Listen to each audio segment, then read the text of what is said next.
I was wrapped in a plaster body cast to protect my back.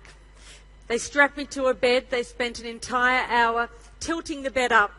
They lifted me up, and I remember thinking, I can't wait till I'm standing.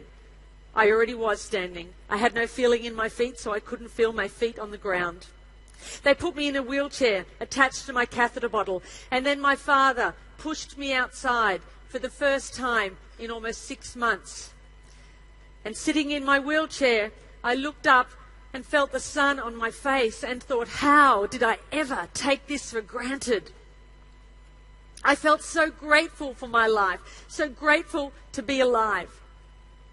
But then the head sister at the hospital had said to me before I left, Janine, I want you to be prepared because when you get home, something's going to happen. And I said, what? She said, you're going to get depressed. It happens to everybody when you realize what's happened. And I said, not me, not Janine the machine. She said, well, I'm warning you, be ready. And I got home in my wheelchair, attached to my catheter bottle. I had no feeling from the waist down. I had lost so much weight in hospital. I weighed about 50 kilograms. And I realized that Sister Sam was right. And I did get depressed. I was angry. I was angry at life, at the universe, at God, at the man that had run me over. And I wanted my life back again. And as much as I wanted it back, I couldn't get it. And I kept asking, why me? And I remember my mother sitting on the end of my bed and we were both crying. And she said, I wonder if life will ever be good again. And I thought, how could it? Because I have lost everything. And then I remembered my friends in hospital, particularly Maria. Maria had been in a car accident. She woke up on her 16th birthday to the news that she was a complete quadriplegic. She had no movement from the neck down. She had damage to her vocal cords and she couldn't talk.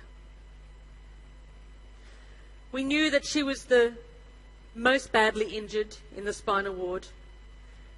And because I was closest in age to her, they said they were going to move me next to her. They thought it would be good for her. I was nervous. I didn't know how I would react. But it wasn't good for Maria. It was good for me.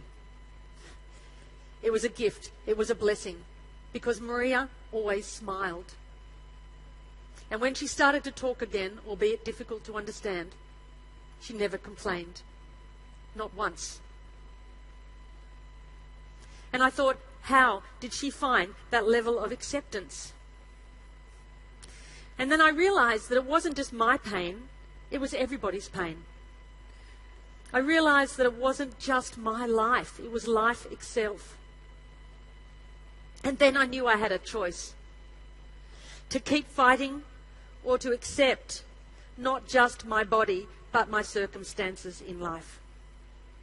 And then I stopped asking, why me? And I started asking, why not me? And then I realized that maybe being at rock bottom was the perfect place to start. I had never thought of myself as a creative person before my accident. But now I was about to embark on the most creative experience that any of us could ever have, that of rebuilding a life. I had no idea what I was going to do. But in that uncertainty came a sense of freedom because I was no longer tied to a fixed path. My life was now filled with infinite possibilities. And that realization was going to change my life. Sitting at home in my wheelchair and my plaster body cast, an aeroplane flew over. And I looked up and I thought to myself, that's it. If I can't walk, then I might as well fly. I said, Mum, I'm going to learn how to fly. She said, that's nice, dear. Would you like another cup of tea?